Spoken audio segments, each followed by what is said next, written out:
So The Happiness Project by Gretchen Rubin has been a really important book to me. I first read it back in 2013 and actually at the time it caused me to catalyst my decision to leave my job and change my career.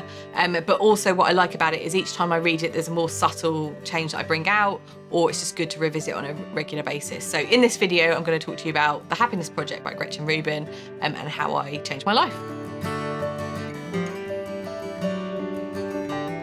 Gretchen, because by now I feel like I'm on first name terms with her, sets this book up about slow incremental change, which is really helpful. I think sometimes, of course, you wake up in the morning and wonder like what you're doing with your life and think I'd be so much happier if I moved to another country. But for most of us with like mortgages and bills to pay, that's just not practical. So what this book is really good at is like building in small daily changes, or even just sometimes a focus on the things that make you happier and also the things that irritate you or grind you, and trying to remove those things and then increase the happiness. So actually, like the first time I read this book, I did do one of those big life changes and I left my job in a formal accountancy firm. I'd realised through this book that I didn't have any real control over my schedule.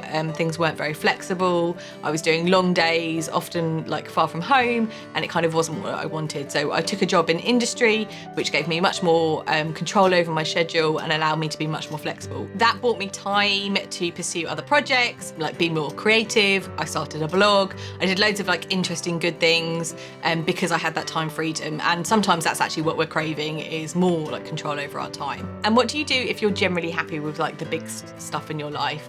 Warren Buffett says the biggest decision in life you'll make is who you choose to marry. So if you are happy with your job and your spouse and where you live, what can you do? The small changes can you make to make yourself a bit happier?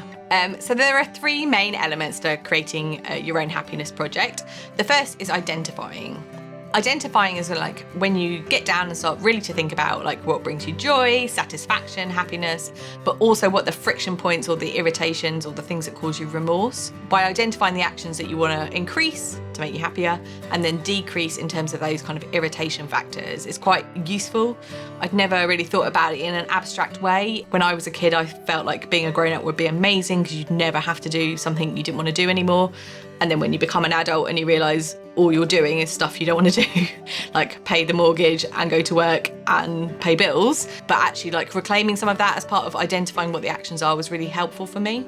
Also, as women, I think a lot of the time we focus on the happiness and well-being of others, and I feel like undergoing this process and identifying your own actions is a really useful process. So I feel like doing your own happiness project can help you fend off that midlife or quarter-life crisis where you're not sure where you fit into your own life. Now, actually, I found this bit relatively easy because I'm a natural planner at heart.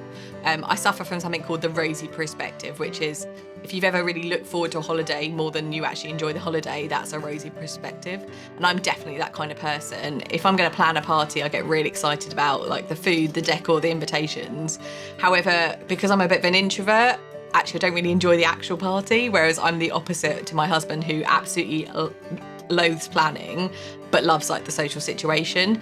And then you move into putting it into practice, and she calls this section making resolutions. I don't really like the word resolutions because I think for most of us that has a connotation of New Year's resolutions and doing the things that you feel like you should but you don't really want to. So I kind of rebadge this making promises to myself, and I found that a much kind of kinder narrative to think about the things I wanted to do and why I wanted to do it, rather than making it a resolution, which was kind of a bit too formal for me.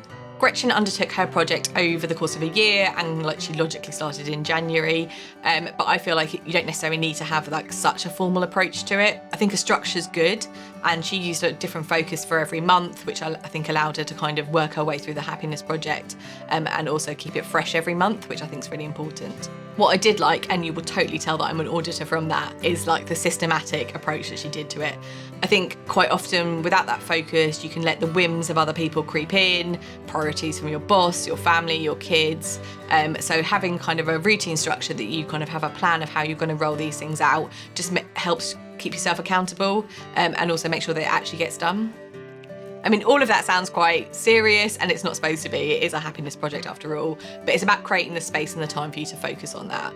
As Ali Abdul says, knowledge is not the issue, otherwise we'd all be millionaires with six-pack abs. The hardest bit is actually putting it into practice. So although the planning side might seem a bit onerous, actually keeping the promises to yourself, making sure that you do the things, it's more difficult. So I found it really helpful to kind of sit down at the beginning of each month, think about like the experiences I want to try or the things I wanted to do, and kind of almost schedule them in, or like make bookings, buy stuff, like whatever it was, so that I was kind of ready to go, so that you didn't have any of that kind of friction of you get to a time and you think, oh, I should do something. If it's already kind of in the diary, booked in, then you're good to go. It's about creating like consistency and continuity to kind of work towards your happiness, just like you would with any other goal. Gretchen has a whole website and like a range of tools that she's developed. Like there's another book, like a workbook. I didn't really use any of those. I'm just like simple with a bit of pen and paper, but obviously you might really benefit from that structure. So I'll pop a link below to her website so you can check those out. Gretchen came up with a list of 12 commandments, or kind of guiding principles, that she used alongside the project so that she could help herself make decisions and also kind of guide her way through it. So there's 12 of these, 12 commandments, and these are: be Gretchen, let it go, act the way I want to feel, do it now, be polite and fair, enjoy the process, spend out, identify the problem, lighten up, do what ought to be done, no calculation, and there is only love. These commandments are useful, and I came up with my own much shorter list, which I'll go on to in a second. But it did help me to kind of navigate if I wasn't kind of quite feeling something, or I didn't quite know where to go with something. Just having those kind of commandments was useful. She also talked about a scoring system to like measure happiness, which, although I'm a big fan of like you can't manage what you don't measure, I felt was like a bit too far for me. It was a bit too scientific. So I didn't bother with that, but again, that might be something you'd want to use if you read the book. So my first commandment was be Liz, and I kind of touched on this earlier on, which is basically the point around if it's fun for me, it's not necessarily fun for you. I know I'm someone who really likes to do stuff by myself, which I know is kind of a bit unusual, but particularly if I'm trying new things, like I feel like the weight of other people's expectations, and I'm a complete people pleaser. So if I've like suggested a new restaurant or an activity and it doesn't work out to be great, I kind of feel other people's disappointment.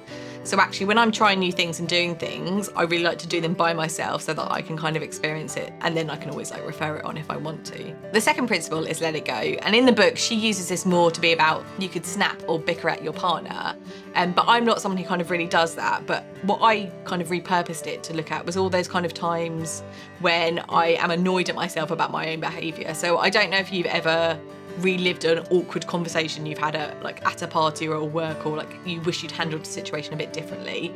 That stuff kind of quite often replays in my mind. So I kind of visualise that issue being tied up by a load of balloons, kind of like up, and just float away. And that helped me to kind of manage those kind of negative thoughts when they crept in.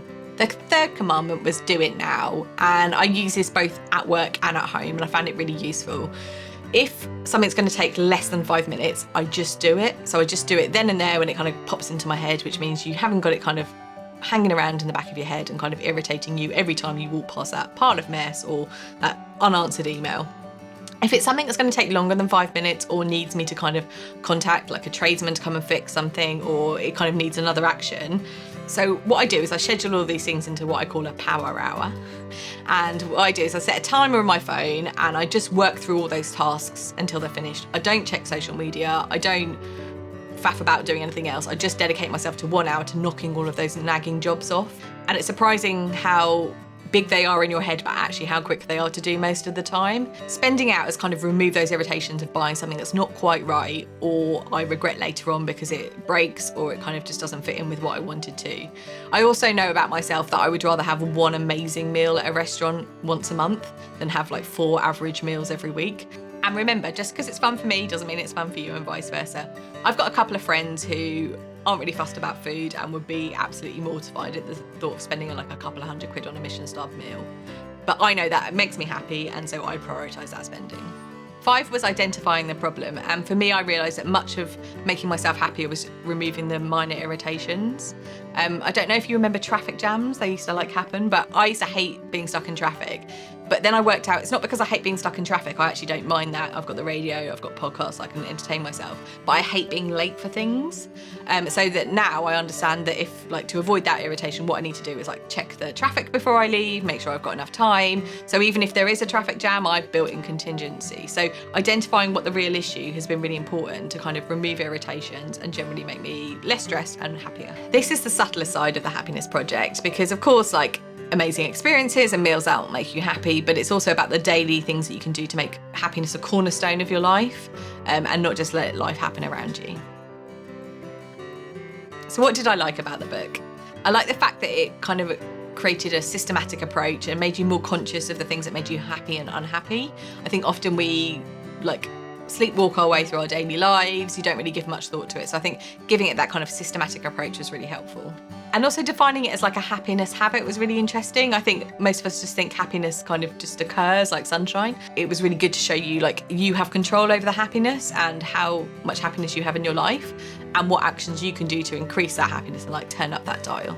Some of these things that Gretchen did in the book were all the things that we know we should do. So sleep more, exercise more, eat better. But instead of thinking those as like resolutions or have to do's, like reframing them as happiness habits and making it a positive experience or action that you can take, I think was really helpful. But I think the thing I like most about the book was I got to be slightly self-indulgent and focus on like my happiness, the things that I like to do, rather than just reacting to everyone else around me. There were also two key phrases in the book that I come back to time and again. So the first is the days are long, but the years are short.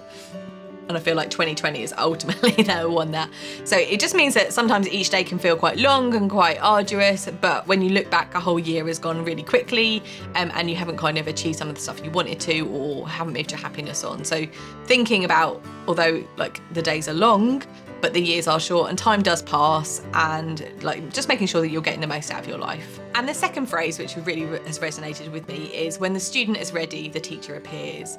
And I think what this made me do is just realise things that I wanted to try. So like I did a course in like researching the history of my house, or like cooking new recipes. Sometimes these are things in the back of your head that you want to do. And now what I really do is notice when someone appears, either like online or physically, who can kind of teach me those things, or I can sign up to a course and I make sure that I do it. So I think I've really used that to help like put in those actions, learn the things that I want to learn and kind of develop. So moving on to what I didn't like about the book, I think when you read it, like she quite often has other people's stories, but it's not clear they're other people's stories. So you wonder why all of a sudden her life appears to have completely changed, and it hasn't, it's just someone else's story. So I found that a bit confusing and like a bit unhelpful to kind of jump around. I think I would have just preferred it if it had been like her narrative and her view of the world rather than these kind of other random stories. And also my life and Gretchen's life are very different. She like lives in New York, she's a writer, she has children, she's married to like her college sweetheart. So, you know, some of her stuff was kind of slightly unrelatable. Like she's been interviewed by Oprah, which is complete life goals for me. But, you know, in reality, we don't have a lot in common. So I think sometimes it's difficult to find yourself in that book. But I think by applying the actions that she talks about and creating your own happiness project, it's much more transferable. I was brought up in the 1980s Britain, which was a time of Thatcher. It was all about hard work, it was yuppies. And I did that thing where I like went to university, I got the corporate ladder, I got a mortgage straight out of university. It was a time of 95% mortgages. But I just kind of was on that track and I hadn't really ever considered about what was making me happy. So this book was a bit of a revelation for me back in 2013 when I first read it, because it was just that balance of like, do I just want to continue to work really hard and gain this exterior success? Or actually do I want to focus on the things that make me a bit happier? One of the habits I liked most that Gretchen adopted was the gratitude list, and I've carried that forward. So every night before I go to bed, I write down the 3 things that I'm grateful for. So over time you can see what are those happiness things. And actually for me, they were remarkably simple. They were a fresh cup of coffee in the morning. It was having flowers in the house. It was seeing my friends and my family and connecting.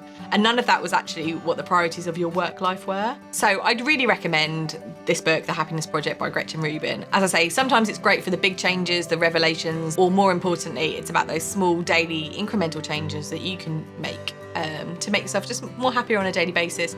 Definitely worked for me on both levels and just has allowed me to generally enjoy my life more and focus on the things that are important to me. I'd really love to hear about your own happiness project. So if you are inspired to start one, please leave a comment below, or if you've done it, I'd love to know how you got on. I'm Liz, this is my channel Simplification, where we give you the tips, tricks and hacks to help you navigate your corporate career and bring more happiness and joy into it.